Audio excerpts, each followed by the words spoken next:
Welcome to Chip's Outdoor Channel.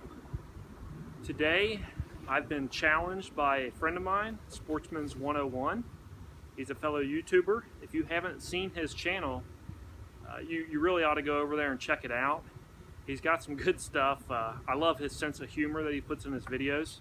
So the challenge is to answer the following questions: how I got into hunting, my worst hunting story, followed by my best hunting story, and then one of my favorite videos to make. So how did I get started hunting? Well, I guess it went back. My dad and my brother, my uncle, they all went. My grandpa had a farm and they'd often go down to there. And I couldn't wait for them to get home so I could hear the stories of them hunting, what they may have got, what they saw, etc. It was just something I just waited by the door. I couldn't wait to hear, you know, what adventures they had been on. So I was more than excited when I was able to go out first and hunt. And I think my first hunt was a squirrel hunt, which we saw some squirrels, but I wasn't able to get it. I had a single shot, a 12 gauge, but it was fun nonetheless. Let's talk about my least favorite hunting story. It's hard to pick one. You know, through a season, you go through a lot of ups and downs, a hunting season, and across time, you know, things happen that you don't want to, like bad shots or anything like that. So it's hard to pick just one. About 3 to 4 years ago, I was getting a lot of pictures of this one buck in particular, and he was a nice buck.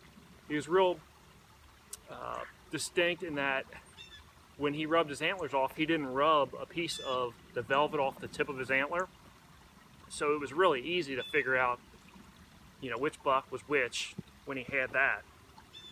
But I really wasn't getting any other even decent pictures of, you know, bucks that are a little bit older. So I kind of dedicated that season to hunting this particular buck. And I had seen him a lot on camera, but never came across him. So I hunted, and I hunted really hard, and never did see this buck early on.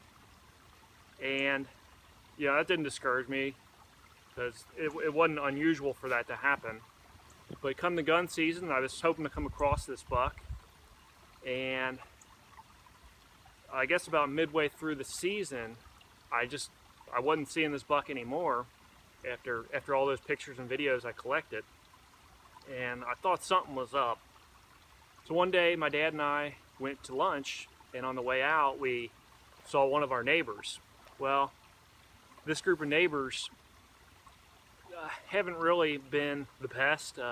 We've caught them trespassing, poaching, coon hunting, and we've had some things stolen. I don't know if it was them or not, so I don't want to accuse them of that. But anyways, hadn't had the best of relationships with this group of neighbors, or one or two individuals, I should say. And so we started talking about them, and he's telling us a story about how his schizophrenic cousin was just blasting deer out of the house. And I'm like, oh my God, where's this gonna go? But anyways, I asked him how his season was going, and he told me that, you know, it was okay, but he pulled a rack out of this ditch, and I knew right away it was the buck that I was after because I could see the velvet hanging off the rack. I was a little disappointed in the sense that it was a deer that was dead and pretty much my season was over, but more so in the way that he was just kind of discarded and gotten rid of, wasn't respected. He shot a nice deer and he just kind of threw it in the ditch. And later on in that conversation, he was telling me that he was going out to hunt some more bucks, which really laid it on because in Kentucky you can only shoot one buck. So, you know, he shot this buck, threw it away basically, and he was going out for another one. So in that moment, I vowed to kind of get better at being a hunter and to do some improvements to the land. And that's kind of when I started doing all this tree planting and cutting and trying to kind of habitat improvement stuff. So In one sense, it kind of motivated me. In another sense, it was one of those moments that your heart drops. But that was the one that sticks out to me as my worst moment, kind of the disrespect for something that I went after for quite a while. So anyways, thanks for sticking with me for my least favorite story, and now we'll talk about the favorite. Going back to 2009, it was a year that I was hunting a lot with a friend of mine. We could get out a lot and we would hunt every weekend. And early on in the year, I was told by a guy that would visit the farm on occasion that there was a nice buck not far from one of the barns. So I didn't really know where it was. I just kind of set up in a field. And later on, a doe comes out, and the wind just wasn't right. The wind was whipping around, and it just wasn't in my favor, and that doe snorted at me. Well, it turns out about an hour later, she came right back and then did the same thing. I thought, well, this isn't going to be a very good hunt even if I see them. So it wasn't long after that I caught movement out of the right of my eye, the right side of my vision, and there was an 11-pointer with another buck. And I could tell that the other buck wasn't small, but I couldn't tell how big he was. So this 11-pointer, he was still quite young, but he was a nice deer for being a young deer. And I was probably gonna take one of them, but I moved around and he ran off. I thought, you know, with the wind not being right and that happening, I'm just gonna get out of here. So I leave, and then I drive past it. I could see where I was hunting. And in the field is this monster 8-pointer with this doe. And I just stand there looking at him. And this buck decides to take off. Well, he barreled this doe over. And it was pretty funny to see, but after that I didn't see mice falling down. I didn't see another deer until probably 2 months. I hunted so hard and I didn't see a deer. I'm like, I don't know where they all went, but I wasn't near them. So I hunted 5 days straight, and with my dad, I actually 6 days. I went with my dad. And I remember the first day it was raining, the second morning it was raining. Didn't see a whole lot. I don't remember the next few days, but going to the second last day, I shot at this doe, and I missed her. So that night, I think it was the last evening, or last chance to hunt with a gun. So I was still discouraged about hunting with, or you're missing this doe, and it being the last day, I thought, well, I'm going home with the tag soup this year. But it was about 10 minutes left to go before dark, and these little button bucks, or little fawn bucks, they don't have antlers, just nubs. They started kind of sparring a little bit, rubbing heads.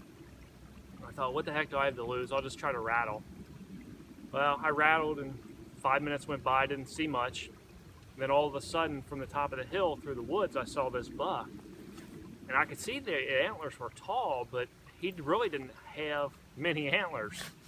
So I got my binoculars up, and I thought, I think he's a 5-pointer. So I let him pass, and I'm thinking, you know what? I don't know about that deer. Something seems strange. So I tried to call, and he actually came back. He jumped the fence initially, came back, jumped it again, and came back on the property. And that's the first 2 times I had any calls of any sort work. A rattle, and I assume the rattle worked, but a rattle and a doe bleat. So he came back, and he was walking along the creek where I was at, and I thought, wow, this deer has some height to him. And, you know, I'm going to take him. I can't really see him, you know, all the different points and all that, but I know he's a good deer if he has that kind of height to him. So I shoot, and he immediately goes down. I go up to him. Well, he had broken off his main beam and one of his brow tines, and it split his ear. So that was the first mature buck I had ever shot, and I had missed, I can't tell you how many times I had missed a buck, a nice buck. But, you know, that was the first successful hunt for kind of that mature buck, or that big buck that I was after. and it's not all about that, but that's one that I really worked hard and it paid off with. I can't tell you how many I missed. I don't even want to go there, but anyways, that's one that sticks out in my mind.